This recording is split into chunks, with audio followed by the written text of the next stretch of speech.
In this video, I'm going to be sharing with you how I actually got into property.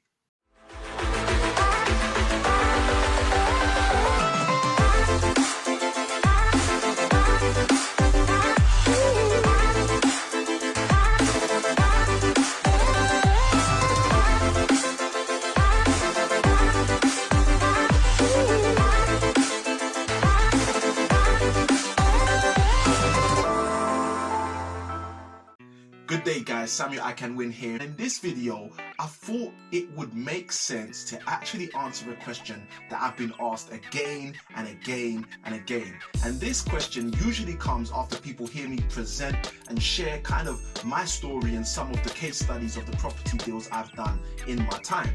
And this particular question is, how did I actually get into property myself? Now, the interesting thing is, this is going to be of interest to you if you're the kind of person who wants to learn from other people's mistakes. So you don't want to make those mistakes yourself, but you thought, you know what, let me hear and understand how someone else got into property so I can get a better understanding of how I can actually get into property myself.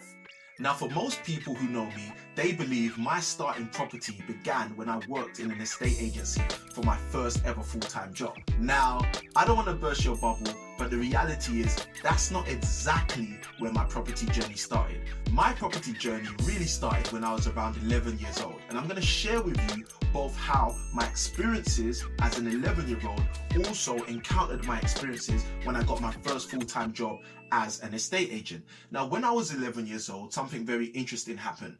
My mum, who worked in a central bank in London, was made redundant, and she had worked for this bank for 15 years prior. Now, the thing that's interesting about this is my mum and dad had separated when I was 6 years old, so my mum was effectively a single mother raising 4 sons. Now, if you think about that predicament for a moment, I'm an 11-year-old boy, my mum's just come home and she shared with me that she's been made redundant.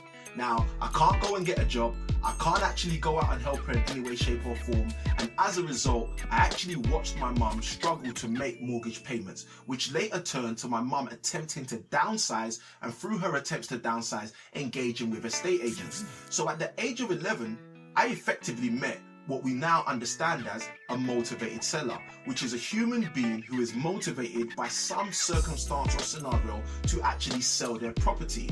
And my mum was actually the first motivated seller I ever met. And this was one of the key inspirations for me to actually get into property, because at the age of 11, I was able to witness somebody who needed to sell their property. And for some reason, at that time, I didn't know why, but for some reason, the conventional framework of estate agencies did not work. Now, later on in life, I actually became an estate agent as my first ever full-time job.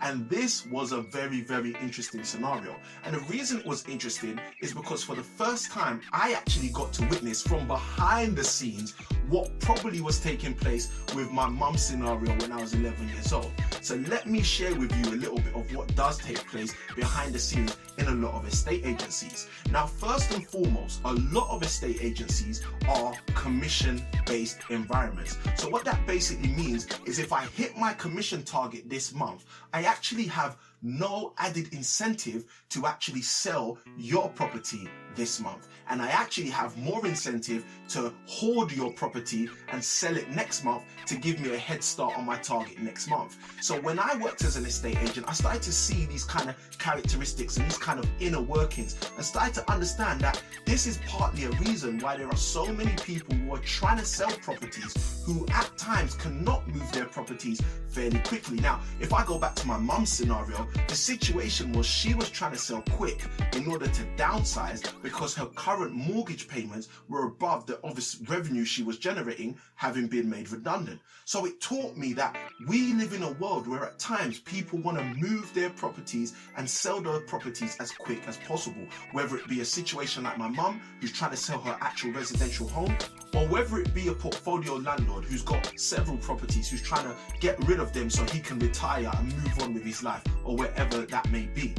Now, from my two experiences, A, at 11 years old, witnessing my mum go through that scenario, or B, being an adult, working my first full-time job as an estate agent, I started to actually see the inner workings of property and also what property can actually do for you. Now, whilst I worked as an estate agent, I actually met a gentleman. He was one of the landlords that was associated with the estate agency, and his name was Mr. Mahmood.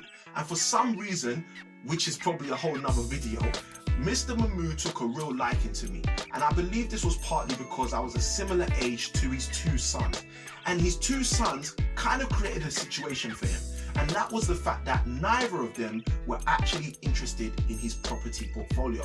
Now, Mr. Mahmood only had 4 properties, but at that time for me, that was the largest portfolio landlord I actually knew. So as I got close to Mr. Mahmood, starting to learn about how I could help him from my estate agency role, I actually also learned how property could help you from a financial predicament. And that effectively was the foundations of how I got into property.